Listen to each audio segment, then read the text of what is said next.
how does this fare with his legacy? Do you think it's tainted a little bit? Now, I mean, if you want to be quite frank, I love Steph Curry. And Steph Curry, if you happen to watch this, I think you are going to go down as the best point guard of all time. You're definitely the best shooter, all around shooter of all time I've ever seen. Set shooter, probably Klay Thompson. I gotta go Klay. But yeah, Steph's one of the best. He definitely compared to the last couple of finals. I saw some improvement, sort of, but it's kind of hard to say about the improvement because he did have KD with him, so there was no pressure on him the last two finals that they were in or that they won. So his stats looked a little better. But before that, honestly, his first one, if you're going to talk about injuries playing a big part, you can argue their first ring that they won, injuries played a huge part because they didn't have two. LeBron didn't have two All-Stars. He didn't have Kyrie, went down game one, but I think in overtime. And then Kevin Love hurt his shoulder, separated his shoulder from Kelly Olynyk against the Celtics too. But at the same time, it's like, yeah, the Warriors got injured too, but they still had a couple All-Stars with them too. It was like, how much talent do you need right there? You know what I'm saying? You still got Iggy, Livingston, Kevon Looney. You still had those boys right there. And I don't know. But to answer your question with Steph, man, it kind of always seems sometimes like when it matters the most, he kind of goes sleep a little bit.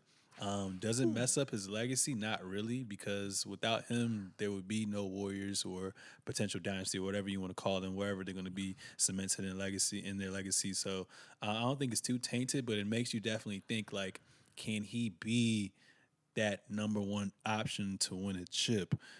He's never won a Finals MVP yet, and I feel like even if they came back down from 3-1 to win this, I think it would have went to Klay Thompson, and that just sucks. But Klay was having a great game that game though. he was averaging 26 for real. Okay. I mean, he had a pretty solid game one. I think game two was pretty solid too. Didn't play game three. Game four he played pretty damn good. Game five he played pretty damn good. I don't know. I just feel like a lot of times when you said Steph's averaging 26.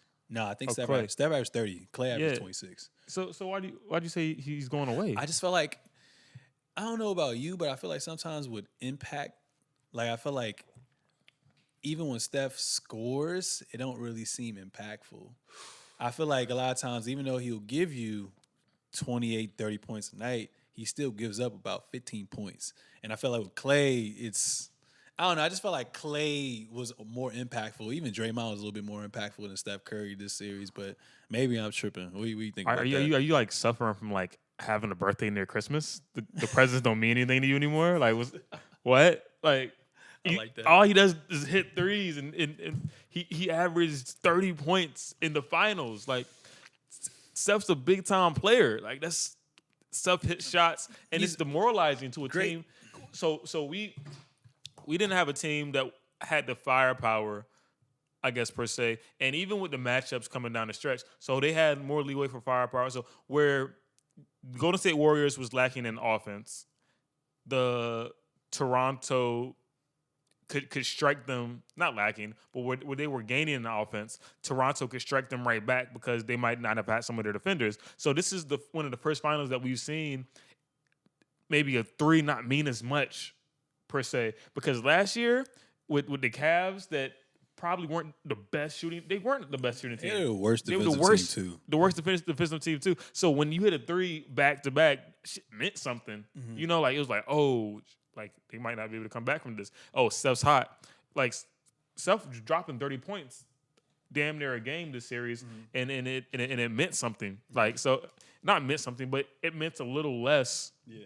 Because the Raptors could come right back and score, or they had another defender that could help with one of their weapons. Mm-hmm. So when Klay was hot, maybe Steph wasn't going as crazy. He had 21 points, probably because of the volume of shots that Klay had in the in this last game too. But I just think when it comes to that, you still have to respect the greatness, because Steph's putting up those numbers. He's still hitting threes. Is it oversaturated? With not KD wasn't playing, but with Klay Thompson around going crazy, yeah, it's a little bit oversaturated. With and different it's like for me too, it's like you're two-time. You're the first ever unanimous MVP, two-time what you call it, regular season MVP, right? Back to back, I think. Yeah. Obviously 3-time champion, but it's like I feel like when it matters most, like when it's a 1-2 possession game in the fourth quarter, 6, 7, 8 minutes to go, You can't like get it where done. are you? You're asleep. You're Okay. asleep, bro. Like you're asleep, and I need you to do better. You know what I'm saying? Like even though when did Clay get fouled out one game? I don't think Clay got fouled out one. Maybe he got fouled out one game. I can't remember. But what game did they go boxing one? That was Game 2, right? game 2 where he hit the shot. Did Clay get fouled out? Had Because the to. boxing one there at the elbow, then towards Game 2, I think Warriors. it's game 2. Yeah, that game, the 5-point game. Game 2, they played boxing one like the last couple of minutes. I think because Klay Thompson may have gotten fouled out, right? I think he got fouled out, and Steph didn't score any points. No, Klay Thompson didn't get fouled out. He hurt his hamstring. Then he left the game, I think, right? He left the game. And then it was just Steph Curry and Draymond Green with Iggy, Livingston, and I think Boogie or something like that. But yeah, man, like in the fourth quarter, he be sleep. I'm like, dude, where you at? I don't know if it's because he's not that great defensively. Because when you looked at it, like whoever was on him, whoever he was guarding was frying him. Like there's one clip on Twitter when Van Fleet had the ball up top and he signaled to Livingston, "Yo, go get this man. Like I can't guard him right now." But I guess because since they're so injury plagued, he has to do so much offensively. Even though he's not known for his defense, he had to take. He had to get hidden up there. So The light exposes.